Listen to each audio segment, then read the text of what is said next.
الحمدللہ رب العالمین والصلاة والسلام علی رسولہ الامین وعلی آلہ واصحابہ اجمعین وبعد۔ حدیث جبرائیل کا درس آپ کے سامنے چل رہا تھا اور حدیث جبرائیل پھر سے آپ کو یاد کراتے ہوئے میں اس کو آگے بڑھاؤں۔ عمر بن خطاب رضی اللہ تعالی عنہ کا بیان ہے کہ ایک مرتبہ وہ لوگ اللہ کے رسول صلی اللہ علیہ وسلم کے ساتھ بیٹھے ہوئے تھے۔ اسی دوران ایک آدمی آیا جس کے بال انتہائی کالے اور کپڑا انتہائی سفید تھا۔ کہتے ہیں ہم میں سے کوئی اسے پہچانتا نہیں تھا اور سفر کا بھی کچھ اثر ان کے اوپر ظاہر نہیں ہو رہا تھا۔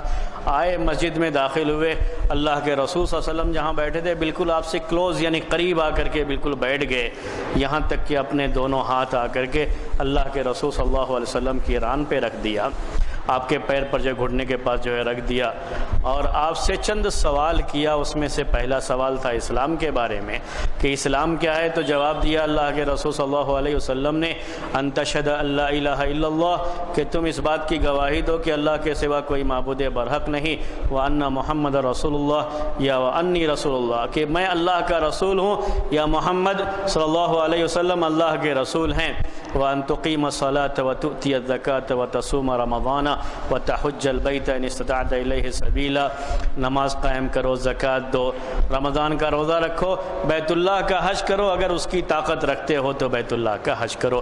تو یہ 5 چیزیں جسے ہم ارکان اسلام کہتے ہیں، اللہ کے رسول صلی اللہ علیہ وسلم نے یہ ارکان بیان فرمائے۔ اس کے بعد کہا انہوں نے کہ تو آپ نے سچ کہا ہے، قد صدقت، آپ نے صحیح کہا ہے۔ تو کہتے ہیں عمر بن خطاب رضی اللہ تعالی عنہ فعجبنا له کیف یسألہ ویصدقہ، ہم نے تعجب کیا کہ کیسے یہ سوال بھی کر رہے ہیں اور تصدیق بھی کر رہے ہیں کہ آپ بالکل صحیح جواب دے رہے ہیں۔ اس کے بعد دوسرا سوال کیا ایمان کے بارے میں، تو اللہ کے رسول صلی اللہ علیہ وسلم نے جواب دیا ان تؤمن باللہ وملائکتہ وکتبہ ورسلہ وبالبعث وبالقدر خیرہ وشرہ، کہ ایمان یہ ہے کہ تم اللہ پر ایمان رکھو، اللہ کے فرشتوں پر ایمان رکھو، اللہ کی کتابوں پر ایمان رکھو، اللہ کے رسولوں پر ایمان رکھو، یوم آخرت پر ایمان رکھو اور تقدیر کے بھلے اور برے پر ایمان رکھو، جسے ہم ایمان کے ارکان کہتے ہیں۔ وہی جواب دیا اللہ کے رسول صلی اللہ علیہ وسلم نے۔ اس کے بعد کہا جبرائیل علیہ السلام نے قد صدقت، آپ نے صحیح کہا ہے۔ پھر وہی بات کی تعجب ہوا صحابہ کو کہ سوال بھی کر رہے ہیں اور جواب بھی ساتھ میں یہ بھی کہہ رہے ہیں کہ آپ صحیح جواب دے رہے ہیں۔ تیسرے نمبر پر سوال کیا مل احسان، احسان کیا ہے، یعنی کسی عمل کو اچھے سے اچھے انداز میں کیسے انجام دیا جا سکتا ہے، تو اس کے بارے میں جواب دیا اللہ کے رسول صلی اللہ علیہ وسلم نے ان تعبد اللہ، بعض روایتوں میں ان تخشى اللہ، کہ اللہ تعالیٰ کا تقوی اور اس کی خشیت تمہارے دل میں اس طرح سے ہو گویا کہ تم اللہ کو دیکھ رہے ہو۔ اگر یہ کیفیت نہیں تو کم سے کم یہ کیفیت ہونی چاہیے کہ اللہ تم کو دیکھ رہا ہے۔ اس کے بعد سوال کیا قیامت کے بارے میں، تو کہا اللہ کے رسول صلی اللہ علیہ وسلم نے مل مسئول عنہا بعالم من السائل، جس سے سوال کیا گیا ہے وہ سوال کرنے والے سے زیادہ نہیں جانتا ہے، نہ آپ کو معلوم ہے نہ مجھے معلوم ہے، یہ تو صرف اللہ تعالیٰ کو معلوم ہے۔ پھر قیامت کی علامتیں کا سوال کیا تو جواب دیا اللہ کے رسول صلی اللہ علیہ وسلم نے ان تلد الامۃ ربتہا، کہ لونڈیاں اپنے مالکن کو جنیں، اور اس کے بعد کہا وَأَن تَرَى الْحُفَاةَ الْعُرَاةَ رِعَاءَ الْإِبْلِ، کہ تم دیکھو کہ ننگے بدن رہنے والے اور بغیر چپل کے ننگے پیر رہنے والے اور بکریوں کے چرواہے، اونٹوں کے چرواہے، یہ لوگوں کے بادشاہ بن جائیں گے اور بلڈنگیں بنانے میں ایک دوسرے پر فخر کرنا شروع کر لیں گے، تو سمجھو قیامت قریب ہے۔ یہیں سے قیامت کی علامت کا تذکرہ آیا تھا۔ تو اس حدیث کے علاوہ بھی قیامت کی علامتیں دوسری احادیث میں بیان فرمائی گئی ہیں، تو آپ کے سامنے ان احادیث کو بیان کیا جا رہا ہے اور اس کے بارے میں کہ قیامت کی کون کون سی علامتیں ہیں اور اس میں سے کتنی علامتیں ہیں جو ظاہر بھی ہو چکی ہیں، بالکل آج ہمیں نظر آ رہی ہیں وہ باتیں، اسی کے بارے میں یہ درس چل رہا ہے، آگے بڑھ رہا ہے۔ تو آج جو پہلی حدیث آپ کے سامنے آئے گی قیامت کی علامتوں کے تعلق سے وہ ہے لا تقوم الساعۃ،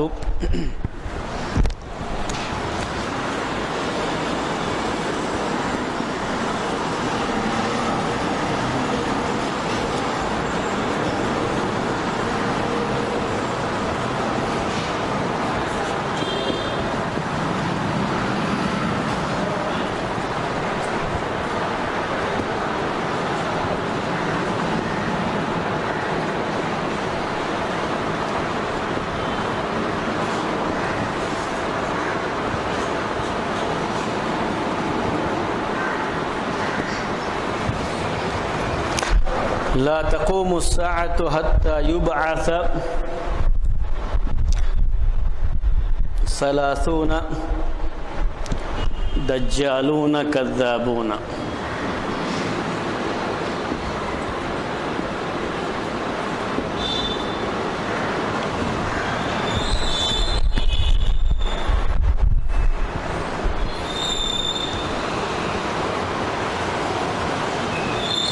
بعض روایتوں میں قریبا من 30.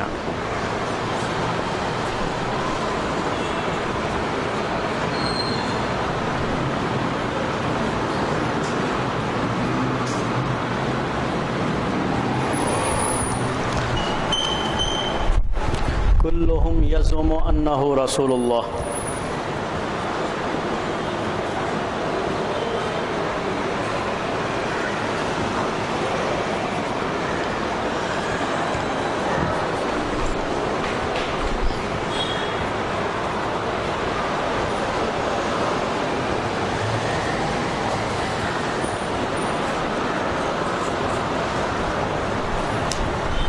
صحیح بخاری کی یہ حدیث ہے.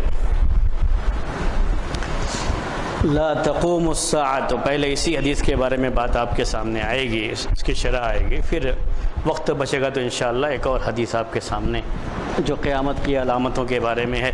چھوٹی چھوٹی یہ علامتیں جن کو علامات قیامت صغریٰ کہا جاتا ہے. یہ لا تقوم الساعة، تو قیامت قائم نہیں ہوگی، حتی یبعث، یہاں تک کہ بھیجے جائیں، یعنی ظاہر ہوں، 30 دجالون کذابون، 30 کے قریب دجال اور کذاب. دجال اور کذاب.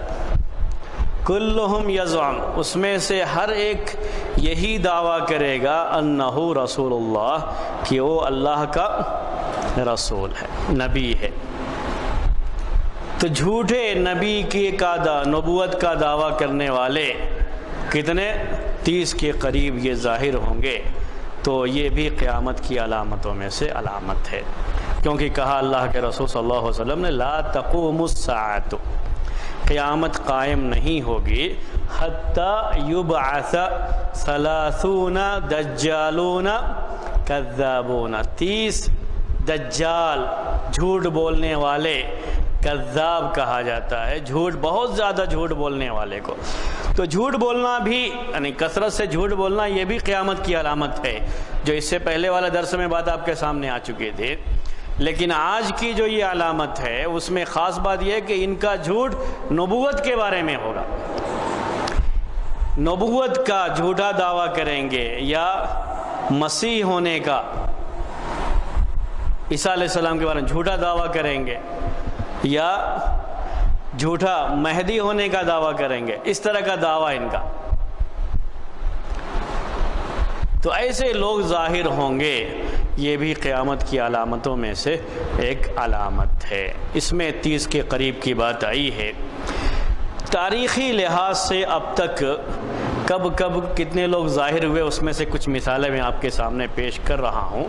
ایسے لوگ جنہوں نے نبوت کا دعویٰ کیا ہے، اللہ کے رسول صلی اللہ علیہ وسلم کی زندگی یا آپ کی وفات کے بعد، قریب میں یا بعد کے دور میں، ان میں سے چند لوگوں کا تذکرہ میں آپ کے سامنے کرتا ہوں جنہوں نے باقاعدہ دعویٰ کیا ہے نبوت کا. اب تک یہ بہت ساری چیزیں آ چکی ہیں، اور قریب میں بھی کچھ ایسی چیزیں آئی ہیں. آپ نے حیدرآباد کے تعلق سے بھی اب جلدی ایک بات سنی ہوگی کہ حیدرآباد کے ایک صاحب نے مہدی کا دعویٰ کیا. باقاعدہ جو ہے وہ ویڈیو اس کی جو ہے اس میں اپلوڈ بھی ہے، جو ہے یہ جلدی کی بات ہے ابھی بالکل.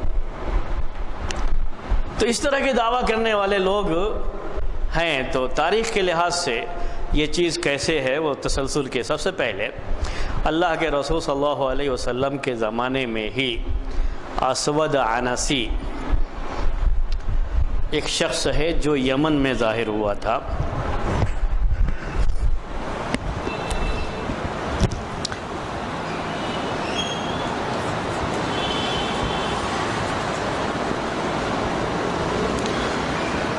اسود عنسی، اس نام کا ایک شخص اللہ کے رسول صلی اللہ علیہ وسلم کے زمانے میں ہی یہ ظاہر ہوا تھا، اور اس نے نبوت کا دعویٰ کیا، میں نبی ہوں، اسود عنسی۔ یمن میں یہ ظاہر ہوا۔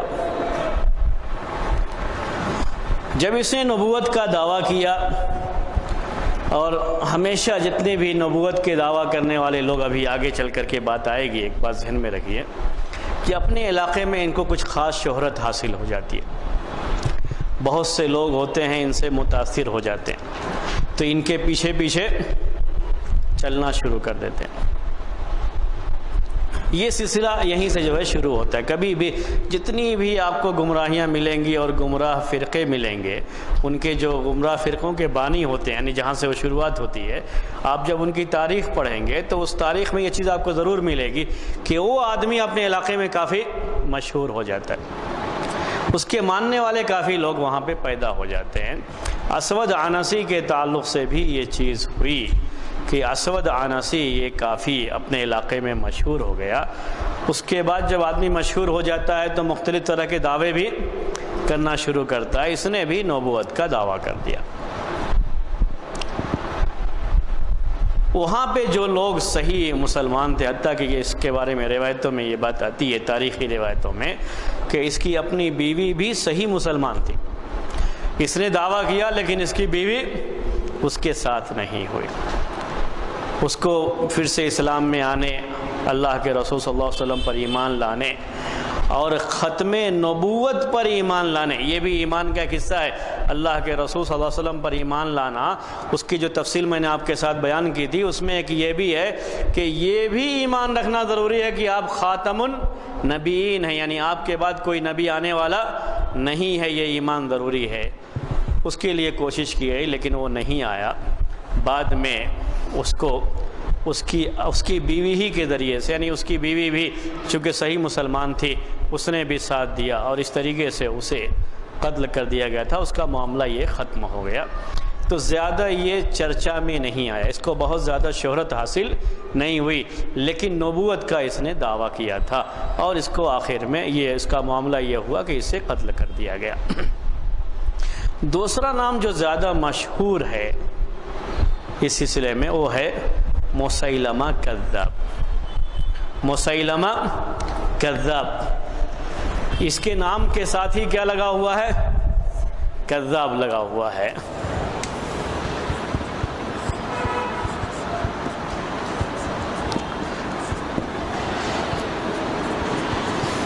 جیسے ابو بکر رضی اللہ تعالیٰ عنہ کو جب بھی آپ کہتے ہیں تو کیا کہتے ہیں؟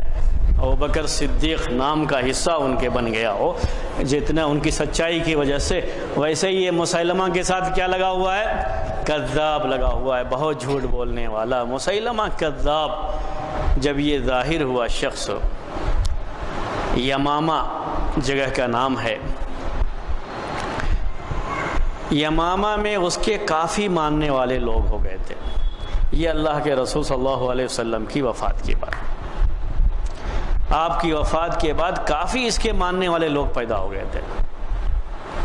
اور آپ کو تعجب یہ ہوگا کہ ابو بکر رضی اللہ تعالی عنہ نے جب اس سے مقابلے کے لیے اپنی فوج بھیجی، خالد بن ولید رضی اللہ تعالی عنہ، ایسے ہی اکرمہ جو کہ ابو جہل کے بیٹے تھے لیکن اچھے مسلمان تھے، اور شرحبیل بن حسنہ، اس طرح سے انہوں نے جو ہے بعض صحابہ کو کمانڈر بنا کر کے جب فوج بھیجی تو 40,000 فوج تھی مسیلمہ کذاب کے پاس۔ تو کتنی اس کو شہرت حاصل ہوئی ہوگی، اس سے آپ اندازہ لگا سکتے ہیں۔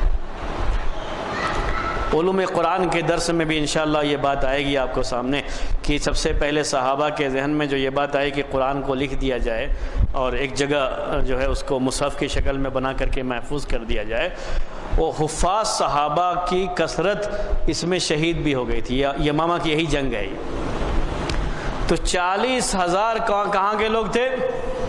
یمامہ کے، جو کہ اس کو ماننے والے تھے مسیلمہ کذاب کو۔ اس سے آپ کو اندازہ ہو رہا ہوگا کہ مسیلمہ کذاب کا حلقہ اثر کتنا بڑا تھا، اپنے علاقے میں یہ شخص لوگوں پر کتنا اثر انداز تھا کہ اس کے ساتھ مل کر کے جو کہ جھوٹا نبی ہے، اس کے ساتھ مل کر کے لوگ حملہ کرنے کے لیے آئے ہوں اور جو ہے وہ جنگ میں شریک ہوئے ہوں، کہ بہت بڑی بات ہے یہ، کیونکہ یہ تو آدمی اپنی جان بھی اس میں دیتا ہے، تو کتنا لوگ متاثر ہوئے ہوں گے کہ اس کے ساتھ لڑنے کے لیے تیار ہو گئے، اور وہ فوج جو کہ مسلمانوں کی طرف سے آئی تھی اس کے ساتھ مقابلے کے لیے تیار ہو گئے۔ تو 40,000 کی فوج تھی اس کی، کتنے لوگ اس کے زیر اثر رہے ہوں گے۔ مسیلمہ کذاب، بعض لوگ اپنی باتوں کی وجہ سے لوگوں کو بہت جلدی متاثر کر لے جاتے ہیں، اور اکثر جھوٹے لوگوں کی یہ پہچان ہوتی ہے، اپنی باتوں کے ذریعے سے بہت جلدی متاثر کر لے جاتے ہیں لوگوں کو، اس میں جھوٹی باتیں بہت ہوتی ہیں۔ مسیلمہ کذاب بھی چونکہ بہت بڑا جھوٹا تھا تو لوگوں کو اپنی اثر میں بہت جلدی لوگ اس سے متاثر ہوتے تھے، اس کے پیچھے پیچھے چلنے لگتے تھے۔ یہ معاملہ اس کا ہو گیا تھا۔ جب اس نے نبوت کا دعویٰ کیا ابوبکر رضی اللہ تعالیٰ عنہ کے دور خلافت میں، انہوں نے باقاعدہ فوج بھیجی اس کے لیے۔ جب انہوں نے فوج بھیجی، اور چند کمانڈروں کا تذکرہ بھی میں نے آپ کے سامنے کیا جو فوج کے کمانڈر تھے، بہت سخت مقابلہ ہوا تھا وہاں پہ مسلمانوں کا، اور آخر میں جیت جو ہے ان کی ہوئی تھی، جو ہے مسلمانوں کی، صحابہ کرام کی، بڑے بڑے صحابہ اس کے اندر جو ہے شریک تھے، صحابہ کرام کی جو ہے جیت ہوئی اس میں۔ وحشی جو کہ حمزہ رضی اللہ تعالی عنہ کا قاتل تھا، اس کے بارے میں یہ بات آئی ہے، تاریخی روایتیں ہیں، یہ احادیث کی نہیں ہے، ذہن میں رکھ لیجیے گا پہلے، یعنی تاریخی روایتوں کی اتنی چھان بین نہیں ہوتی جتنی حدیث کی روایتوں کی ہوتی ہے۔ تو تاریخی روایتوں میں یہ بات ہے کہ وحشی نے پہلے حمزہ کو قتل کیا تھا جب وہ کافر تھا، اسلام قبول کر لیا، تو اسی کے ہاتھ سے مسیلمہ بھی قتل ہوا ہے۔ مسیلمہ یہ کذاب، وحشی جو کہ حمزہ کے قاتل تھے، وہ اس بات کو بار بار بیان بھی کرتے تھے کہ جو ہے اسلام کے بعد سب سے برا آدمی جو میرے ہاتھ سے قتل ہوا وہ مسیلمہ ہے، چونکہ جھوٹی نبوت کا دعویٰ کرنے والا، کتنے لوگوں کو گمراہ کرنے والا۔ ایک تو ہوتا ہے کہ آدمی خود گمراہ ہو، اور ایک یہ ہے کہ آدمی گمراہ ہونے کے ساتھ ساتھ دوسروں کو بھی گمراہ کرتا ہے، تو یہ تو دوسروں کو گمراہ کرنے والا شخص تھا، اور اس کا قتل ہوا ان کے ہاتھوں سے، تو اس کے بارے میں وہ بیان بھی کرتے رہتے تھے۔ یہ بات تھی مسیلمہ کذاب کے تعلق سے۔ تو بہت بڑا اس کا حلقہ تھا، بہت سے لوگ اس کے نبوت کے تعلق سے اور اس کو نبی مان کر کے اس کے ساتھ جنگ کرنے والوں کی تعداد بھی بہت زیادہ تھی۔ آخر کار صحابہ کرام اس پر بھی ان کو جو ہے کنٹرول حاصل ہوا، یہ قتل کر دیا گیا۔ بعد میں اس کی جو جماعت تھی اس میں سے بعض لوگ جو ہے جو مرتد ہو گئے تھے، اسلام قبول کیے، پھر سے جو ہے اس کو چھوڑ دیے، یہ چیزیں ہوئی۔ تیسرا نام اس سلسلے میں آتا ہے سجاہ بنت حارث۔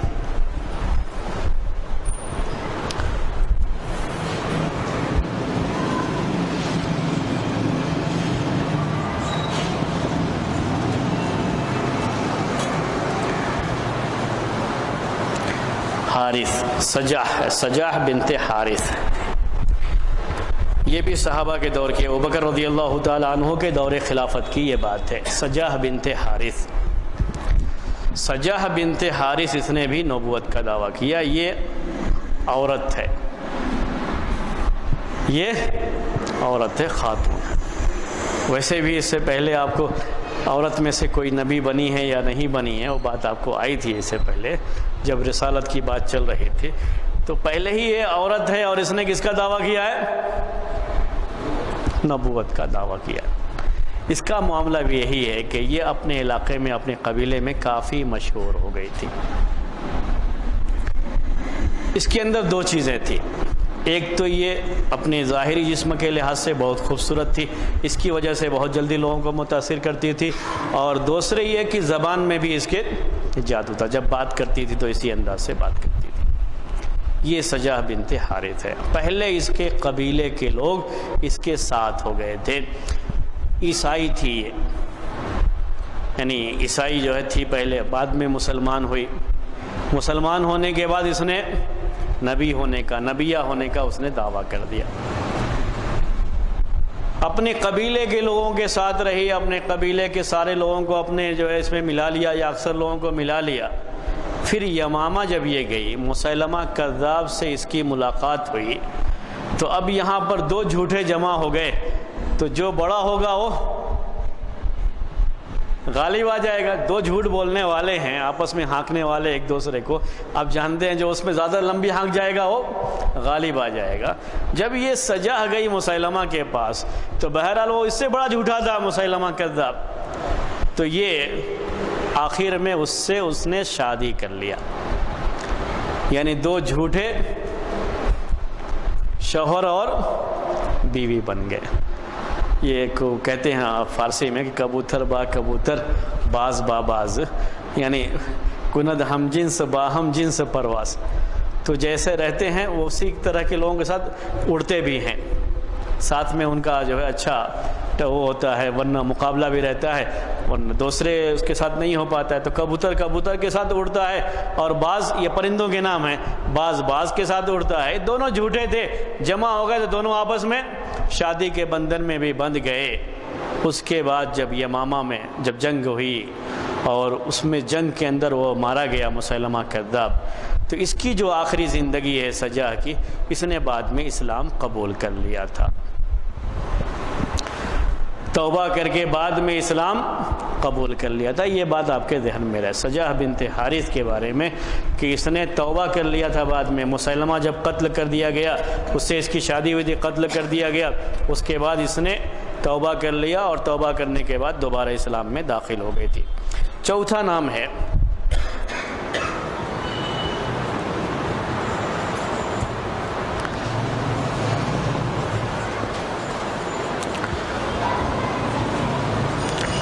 طلحہ بن خویلد اسدی۔ طلحہ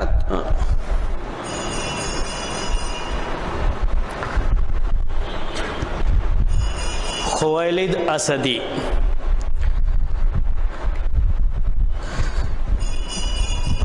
یہ بھی ابوبکر صدیق رضی اللہ تعالی عنہ کے دور میں، صحابہ کے دور میں، یعنی شروع زمانے میں، بالکل ہو سکتا ہے کہ اللہ کے رسول صلی اللہ علیہ وسلم کی زندگی کا ہی آخر رہا ہو، اسی موقع پر یہ دعویٰ کیا، نبوت کا دعویٰ کیا۔ بعد میں اس کو سمجھا، اس کا حلقہ اثر بہت بڑا نہیں تھا، یعنی بہت زیادہ نہیں تھا، اس کو سمجھایا گیا، اور بعد میں یہ دوبارہ اسلام میں داخل ہو گیا، توبہ کر لیا اور اسلام میں داخل ہو گیا، کیونکہ اس کا حلقہ اثر کوئی بہت زیادہ نہیں تھا، تو اس کو بہت زیادہ قوت بھی نہیں ملی اپنے ماننے والوں سے، اور اللہ تبارک و تعالیٰ کی توفیق جس کے ساتھ بھی رہے، اس کو توفیق مل گئی، تو دوبارہ اس نے توبہ کر کے دوبارہ اسلام میں یہ داخل ہو گیا تھا۔ یہ صحابہ کے دور کی بات تھی، چند مثالیں، چار نام آپ کے ساتھ میں آئے۔ اس کے بعد تابعین کے دور میں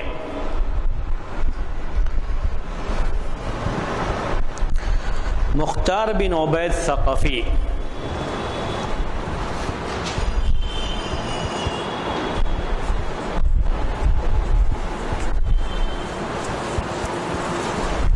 اس کو بھی جھوٹا کہا جاتا ہے، کذاب اس کے نام کے ساتھ بھی لگتا ہے۔ مختار بن عبید ثقفی تابعین کے دور میں یہ ظاہر ہوا، اور اس نے جھوٹی نبوت کا دعویٰ کیا، اپنے نبی ہونے کا دعویٰ کیا اس نے، مختار بن عبید ثقفی۔ اس کے بارے میں چند باتیں آپ کے ذہن میں رہنی چاہیے۔ سب سے پہلی بات یہ کہ تشیع کا بھی اس نے نعرہ دیا، شروع میں اس کا نعرہ یہی تھا، تشیع کا مطلب یہ کہ علی رضی اللہ تعالی عنہ چونکہ اللہ کے رسول صلی اللہ علیہ وسلم کے گھر کے ہیں، اس لیے خلافت کا حق ان کا ہوتا تھا۔ یہ جو تشیع کا نعرہ ہے شروع کا، وہی نعرہ لے کر کے یہ بھی جو ہے اٹھا تھا مختار بن عبید ثقفی۔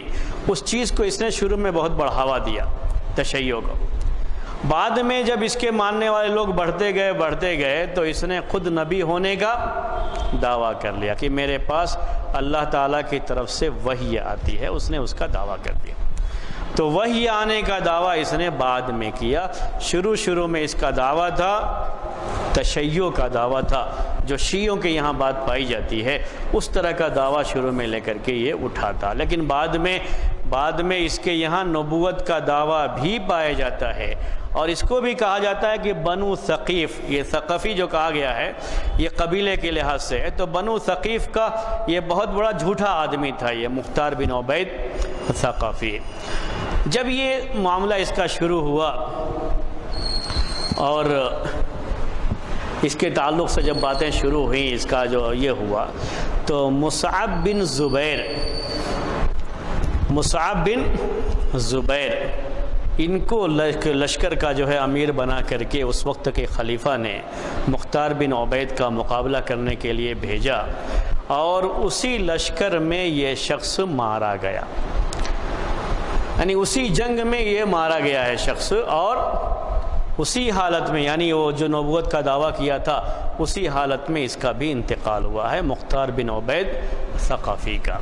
یہ پانچواں آدمی تھا۔ اس کے بعد عبد الملک بن مروان کے دور میں، جو کہ بنو امیہ کی خلافت کے دور کا ایک خلیفہ ہے، ایک شخص ظاہر ہوا، اس کا نام ہے حارث بن زید۔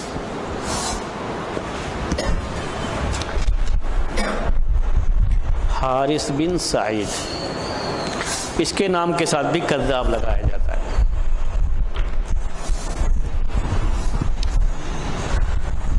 عبد الملک بن مروان جو بنو امیہ کے دور کا مشہور خلیفہ ہے، اس کے دور میں یہ شخص ظاہر ہوا اور اس نے دعویٰ کیا نبوت کا، حارث بن سعید کذاب۔ اس کا بھی ایک اچھا خاصا حلقہ بن گیا تھا۔ پہلے آہستہ آہستہ لوگوں کو، ایک آدمی، دو آدمی، تین آدمی، آپ جانتے ہیں کہ آدمی اپنے سے قریب کرتا ہے، پہلے لوگوں سے انفرادی ملاقات کرتے کرتے، ذہن بناتے بناتے بہت سے لوگوں کا اس نے ذہن بنایا اپنے علاقے میں۔ اس زمانے میں جب کچھ ماننے والے لوگ ہو گئے تب اپنی نبوت کا اعلان لوگوں کے سامنے کیا۔ جب نبوت کا اعلان کر دیا یہ بات مشہور ہو گئی، یہاں تک کہ عبد الملک بن مروان جو اس وقت خلیفہ تھا اس تک یہ بات پہنچ گئی کہ یہ آدمی نبوت کا دعویٰ کرتا ہے۔ ظاہر سی بات ہے کہ جو خلیفہ ہے وقت کا، اس کی ذمہ داری بنتی ہے کہ ایسا کوئی بھی فتنہ اگر پایا گیا ہے تو اس فتنے کو فوراً ختم کیا جائے۔ عبد الملک بن مروان اس کے لیے مشہور بھی ہے فتنوں کو ختم کرنے کے لیے۔ تو عبد الملک بن مروان نے فوراً اس کو ختم کرنے کے لیے، جیسے ہی اس کی طرف سے یہ چیز ہوئی تو یہ شخص چھپ گیا، جس کو کہتے ہیں انڈر گراؤنڈ ہو جانا، روپوش ہو گیا اردو میں بولا جاتا ہے۔ تو یہ انڈر گراؤنڈ ہو گیا، ظاہر نہیں ہو رہا لوگوں کے سامنے۔ اس سے ملنا ہو تو ڈائریکٹ کوئی جا کر کے مل نہیں سکتا۔ اس کے اپنے جو ماننے والے لوگ تھے صرف وہی جانتے تھے کہ یہ آدمی کہاں ہے اور کہاں رہ رہا ہے اور کہاں سے اپنی دعوت کو پھیلا رہا ہے۔ تو حارث بن سعید یہ کذاب، یہ شخص اس طریقے سے کام کرتا رہا، یہاں تک کہ ایک شخص جو کہ بظاہر اس نے ظاہر میں یہ کہا کہ میں بھی اس کو نبی مانتا ہوں، اور اس کے جو ماننے والے لوگ تھے اس میں کافی گھل مل گیا، اتنا گھل مل گیا کہ جا کر کے حارث بن سعید کا بھی قریبی بن گیا۔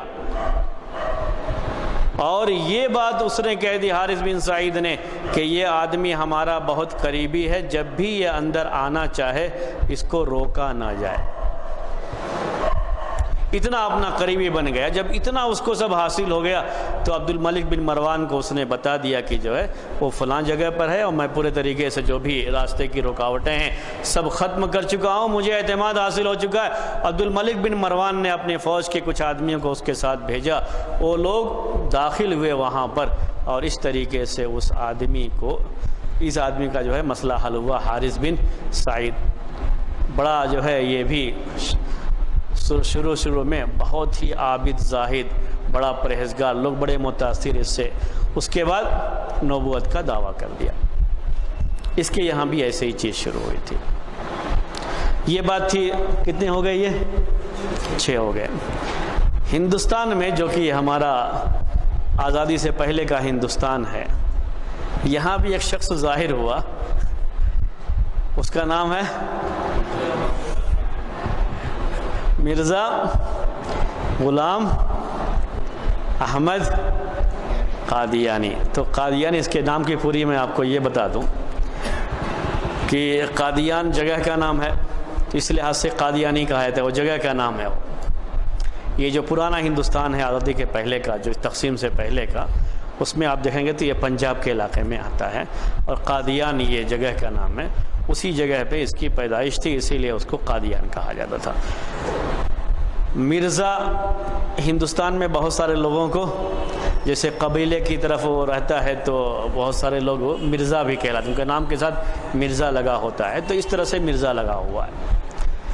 اور نام اس کا بالکل وہی ہے جو عام طریقے سے بریلویوں وغیرہ کے یہاں پایا جاتا ہے۔ غلام احمد اصل کیا ہوگا؟ یہ غلام احمد، یعنی جیسے ہم احمد کے غلام، احمد اللہ کے رسول صلی اللہ علیہ وسلم کے ناموں میں سے ایک نام احمد جو ہے، تو یہ اس کا پورا ہے۔ یہ اسی لحاظ سے اس کی جماعت کے لوگوں کو احمدیہ بھی کہا جاتا ہے، الجماعت الاحمدیہ تو کہتے ہیں یہ، یا احمدیون بھی کہتے نسبت کر کے، اس لیے کہ احمد اس کے نام کا ایک حصہ ہے۔ اب اس نے اس دور میں اس کو کافی شہرت حاصل ہوئی، اپنے علاقے میں کافی مشہور ہوا۔ جتنے بھی اس طرح کے لوگ ہیں پہلے شہرت حاصل کرتے ہیں، اور شہرت حاصل ہونے کے بعد ہی، شہرت جس کو بھی حاصل ہو جاتی ہے اگر اللہ تعالیٰ اسے محفوظ رکھ لے جائے تو سمجھیے کہ یہ اللہ تبارک و تعالیٰ کا اس کے اوپر بہت بڑا کرم ہوتا ہے۔ ورنہ شہرت جن کو بھی حاصل ہو جاتی ہے، زیادہ غیر معمولی شہرت، اکثر وہ بھٹک بھی جاتے ہیں بعد، اس طرح کی چیزیں بھی ان کے ساتھ ہو جاتی ہیں۔ اس زمانے میں چونکہ انگریزوں کا دور تھا، انگریزوں کا جو ہے پورا ہندوستان میں اس وقت معاملہ تھا، اور ان کی خاص بات یہ تھی کہ وہ یہ دیکھتے تھے کہ کون آدمی ہے ان کے درمیان جو کافی اثر رکھتا ہے، اثر و رسوخ ہے اس کا، یعنی لوگ اس کی بات سمجھتے ہیں، اس کو مانتے ہیں۔ اگر ہم اس کے ذریعے سے کسی چیز کو لوگوں میں عام کرنا چاہیں گے تو وہ چیز عام ہو جائے گی۔ اس کو کہا جاتا ہے، یعنی فکری یلغار کہتے ہیں اس کو اردو میں، یعنی آپ کہہ سکتے ہیں اس کو کہ یہ صرف سوچ کی جنگ ہوتی ہے، ہتھیار کی جنگ نہیں ہوتی ہے۔ تو اس کے ذریعے سے کیسے لوگوں کو گمراہ کیا جائے، لوگوں کو راستے سے ہٹایا جائے، یہ کوشش ہوتی رہی ہے ہمیشہ۔ اسی کا ایک حصہ یہ بھی رہا کہ ایسے لوگوں کو جو کہ اپنے علاقے میں کافی مشہور ہو جائیں مسلمانوں میں سے، ان کے ذریعے سے مسلمانوں میں کچھ غلط چیزیں لائی جائیں، ان کو اور اونچا اٹھا کر کے، شہرت دلا کر کے کوئی اس طرح کی چیز لائی جائے، اس کے بارے میں کوشش ہوتی رہی ہے۔ تو اس زمانے کے جو انگریز تھے انہوں نے دیکھا کہ یہ آدمی اپنے علاقے میں کافی مشہور ہو رہا ہے، اپنی کمیونٹی میں کافی یہ مشہور ہے، یہ آدمی اپنی قوم میں کافی مشہور ہے، اس کو بڑا اونچا اٹھانا شروع کیا، اور بھی اونچا مقام۔ انہی کے ہاتھوں میں پلتے پلتے یہ ان کے ہاتھ کا کھلونا بن گیا۔ اس کے بعد اس نے بھی نبی ہونے کا دعویٰ کر دیا۔ اگر آدمی مشہور نہ ہو، اس طرح کا دعویٰ کرے تو فوری طور پر لوگ اس کو رد کر کے اس کو بھگا دیتے ہیں اور لوگوں کو منع کر دیں گے اس کے پاس نہ جاؤ۔ لیکن جب آدمی کافی مشہور ہو چکا ہوتا ہے، اس کے بعد دعویٰ کرتا ہے، تو اس کے اپنے ماننے والے اتنے زیادہ ہو چکے ہوتے ہیں کہ لاکھ ان کو سمجھائیے وہ سمجھنے والے نہیں ہیں، اس کے پیچھے پیچھے وہ لگے رہیں گے۔ ابھی بہت قریب میں اگر آپ دیکھیں گے تو یہ تمل ناڈو میں بھی یہ چیز جو ہے ہوئی، اور اس طرح سے یعنی خطابت تقریر کے ذریعے سے ایک آدمی لوگوں میں کافی مشہور ہو گیا، اس کے بعد اس کی کچھ غلط چیزیں آئیں تو جو اس کے ماننے والے تھے اس پر باقی رہے، اس غلط چیزوں کو نہیں چھوڑتے ہیں لوگ، کیونکہ وہ آدمی مشہور ہو گیا تھا اس سے پہلے کافی، اور جب مشہور ہو جاتا ہے تو لوگ اس کی وہ غلط باتیں بھی لے لیا کرتے ہیں۔ اسی لیے سب سے زیادہ جس چیز کو اہمیت حاصل ہے، اور میں اس پر بہت زور دیتا ہوں اپنے دروس میں، کہ اسلام ہمیشہ شخصیت سے متاثر ہونے سے منع فرماتا ہے۔ کسی بھی شخصیت سے بہت زیادہ متاثر ہونا یہ خطرے کی علامت ہے، اسی لیے کسی شخص کی تقلید کرنے سے بھی روکا گیا۔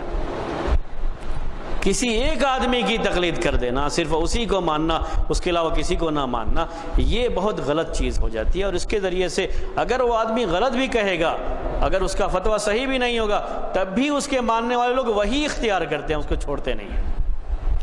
تو تأثر یہ غیر معمولی کسی سے حاصل کر لینا یا اس کے قریب ہو جانا، یہاں تک کہ اس کی ہر بات کو صحیح ماننے لگنا، یہاں سے خرابیاں پیدا ہوتی ہیں۔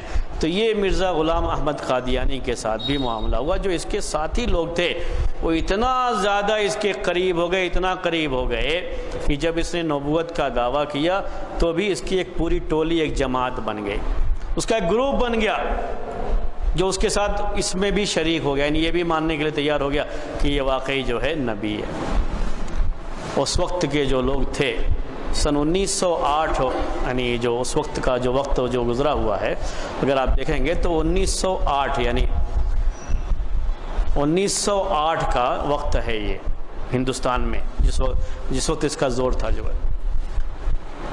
تو اس زمانے میں ایک مشہور عالم دین تھے شیخ ثناء اللہ امرتسری، یہ بھی اسی علاقے کے رہنے والے ہیں۔ امرتسر جو پنجاب کے علاقے میں، ہندوستان میں جو پنجاب ہے ابھی، اس پنجاب میں جو ہے جو امرتسر ہے، وہاں کے رہنے والے، اور اس زمانے کے بڑے مشہور یہ عالم تھے مولانا ثناء اللہ امرتسری رحمۃ اللہ علیہ۔ ان کو جو ہے کتابوں میں انہی نام سے لکھا جاتا ہے، چونکہ ہم مولانا کہتے نہیں اس لیے ہم ساتھ میں کیا کہہ لیتے ہیں، شیخ ثناء اللہ امرتسری رحمۃ اللہ علیہ۔ بڑے مشہور جو ہے عالم دین تھے اس زمانے کے، اور اللہ تبارک و تعالیٰ نے بڑی ان کو صلاحیت دی تھی باتوں باتوں میں جواب دینے کی۔ تو اگر سامنے والا شخص اپنے باتوں سے جادو کر کے لوگوں کو اپنے قریب کرتا ہے تو اس کو جادو کو توڑنے کے لیے اسی کے جیسا آدمی چاہیے پھر۔ تو ان کو بھی اللہ تبارک و تعالیٰ نے بڑی صلاحیت دی تھی سامنے والے کی بات کا جواب دینے کا، اور حاضر جوابی بہت تھی جب مقابلہ کرتے، کیونکہ یہ صرف مرزا غلام احمد قادیانی کے بارے میں بات نہیں ہے، آریہ سماج کے لوگوں نے بھی ان کے ساتھ جو ہے مناظرے کیے، دوسرے اور جو ہے غیر مسلم لوگوں نے ان کے ساتھ مناظرے کیے، تو بڑے حاضر جواب تھے اور بہت اچھے انداز سے جواب دیتے، جس کی وجہ سے کافی مقبولیت تھی ان کو اس زمانے میں، اور ان کی وجہ سے اللہ تبارک و تعالیٰ توفیق دینے والا ہے، لیکن کافی لوگ ان کی وجہ سے اسلام میں داخل ہوئے تھے۔ تو یہ شیخ ثناء اللہ امرتسری رحمۃ اللہ علیہ، انہوں نے اس سے مقابلہ کیا، اس کے پیچھے پیچھے پڑے۔ اس زمانے میں جماعت اہل حدیث کا ایک رسالہ بھی نکلتا تھا، یعنی میگزین جو ہے، اس میں خاص طریقے سے اس کے خلاف برابر لکھتے رہتے تھے، لوگوں کو بتانے کے لیے کہ یہ آدمی صحیح نہیں ہے، اس سے دور رکھنے کے لیے، اور برابر اس کے ساتھ مقابلے میں رہتے تھے، یہاں تک کہ وہ آدمی تنگ آ گیا۔ مرزا غلام احمد قادیانی کیا ہو گیا، وہ تنگ آ گیا ان کی وجہ سے، تو اس نے کھلا خط، کھلا چیلنج کے طور پر جو ہے لکھ دیا ان کے پاس کہ آپ یہ خط اپنے میگزین میں شائع کر دیں۔ اس میں صاف صاف یہ بات لکھی ہوئی تھی کہ اگر جو ہے میں جھوٹا ہوں تو اللہ تعالیٰ مجھے کسی ایسی بیماری میں مبتلا کر کے، یعنی ہوتا ہے کہ آدمی کی اچانک موت کسی بھی شکل میں ہو سکتی ہے، کار ایکسیڈنٹ ہو گیا، کوئی اور چیز ہو گئی تب بھی موت ہو سکتی ہے، کسی ایسی بیماری میں مبتلا کرے، جیسے حیضہ کی بیماری اس زمانے میں۔ حیضہ یہ ہم کہیں تو آپ کو کیا کہہ سکتے ہیں، وہ کون سی بیماری ہوتی ہے انگلش میں، کیا کہتے ہیں اس کو، ہاں وہ تعاون، وہ اس کو تعاون کہتے ہیں، پھر پلیگ کو تعاون کہتے ہیں۔ یہ دوسری بیماری، یہ کالرا سنے ہیں نام، یعنی اس میں لوز موشن ہوتا ہے، قے ہوتی ہے، یہ ہاں اچھا ڈائریا ہوتا ہے، اس طرح کا جو ہے، اس طرح کی بیماری جو، تو اس زمانے میں یہ بیماریاں ایسی ہوتی تھیں کہ اگر کسی کو شروع ہو جائے اور ایسے چلتے رہتی تھی وبا کی شکل میں، اور بہت سے لوگ اس میں انتقال کر جاتا ہے۔ ابھی اس کا معاملہ آسان ہو گیا اس لحاظ سے کہ فوری طور پر لے کر کے وہ پانی چڑھانا شروع کرتے ہیں، منہ سے کچھ بھی کھلائیں گے نہیں تو جلدی کنٹرول ہو جاتا ہے۔ اس زمانے میں چونکہ قے ہوتی تھی، اس کو برابر دوا بھی کھلائے تو قے کر دیتا ہے، اور لوز موشن ہو رہا ہے، پانی اندر ختم ہو جاتا تھا، تو پانی ختم ہونے کی وجہ سے آدمی جو ہے انتقال کر جاتا تھا۔ تو ابھی ذرا اس کا علاج پہلے کے مقابلے میں آسان ہو گیا ہے۔ تو اس طرح کی کچھ بیماریوں کا تذکرہ تھا، حیضہ ہے، تعاون ہے جو پلیگ کہتے ہیں، اس طرح کی بیماریاں، کہ اس طرح کی کسی بیماری میں اللہ تعالیٰ مبتلا کر کے جو جھوٹا ہے اس کو سچے کی زندگی میں موت دے دے۔ اس نے یہ دعویٰ کیا، بڑا لمبا اس کا خط ہے، وہ خط بھی جو ہے آج بھی جو ہے موجود ہے، اس کا جو اس نے وہ کیا تھا، اس کو باقاعدہ کتابوں میں وہ خط جو ہے نقل کیا جاتا ہے۔ انہوں نے اس کو شائع کر دیا اپنے میگزین میں، اور ساتھ میں انہوں نے اس کو مباہلہ کہتے ہیں، اس دعوت کو قبول کر لیا۔ تو دونوں میں سے ہر ایک نے یہ بات کہ اگر میں جھوٹا ہوں تو اللہ تعالیٰ دوسرے کی زندگی میں مجھے جو ہے یہ موت دے دے۔ اس نے بھی اپنا جو ہے دعویٰ کیا، ثناء اللہ رسائی رحمۃ اللہ علیہ نے بھی دعویٰ کیا، اور آخر میں ہوا یہ کہ مرزا غلام احمد قادیانی انتہائی پریشانی کے عالم میں، وہی حیضہ کی بیماری میں مبتلا ہو کر کے، بہت پریشان ہو کر کے، ثناء اللہ رسائی رحمۃ اللہ علیہ کی زندگی میں ہی اس کا انتقال ہوا، اور وہ بھی کہاں؟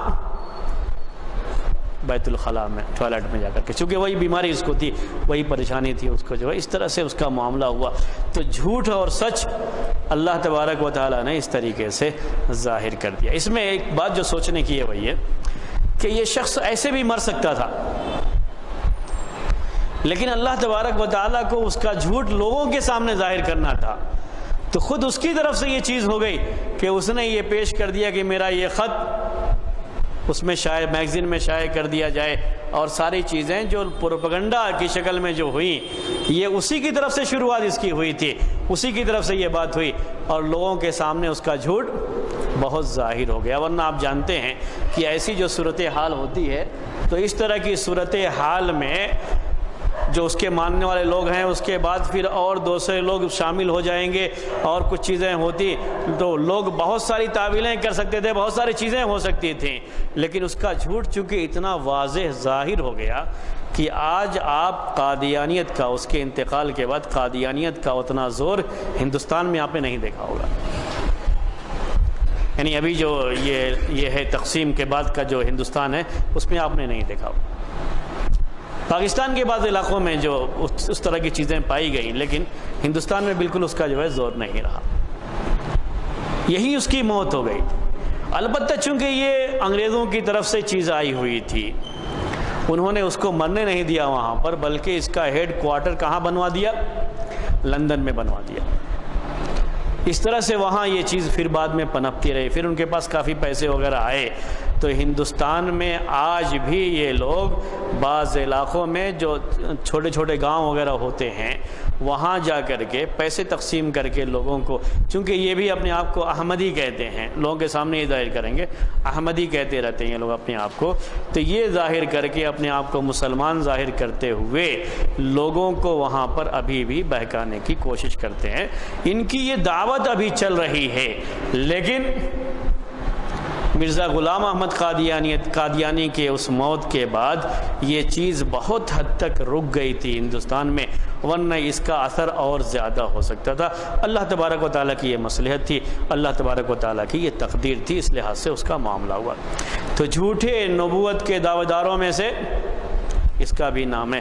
ابھی چند ہی دنوں پہلے کی بات ابھی جو آپ کے سامنے آئی، حیدرآباد میں بھی ایک صاحب جو ہے،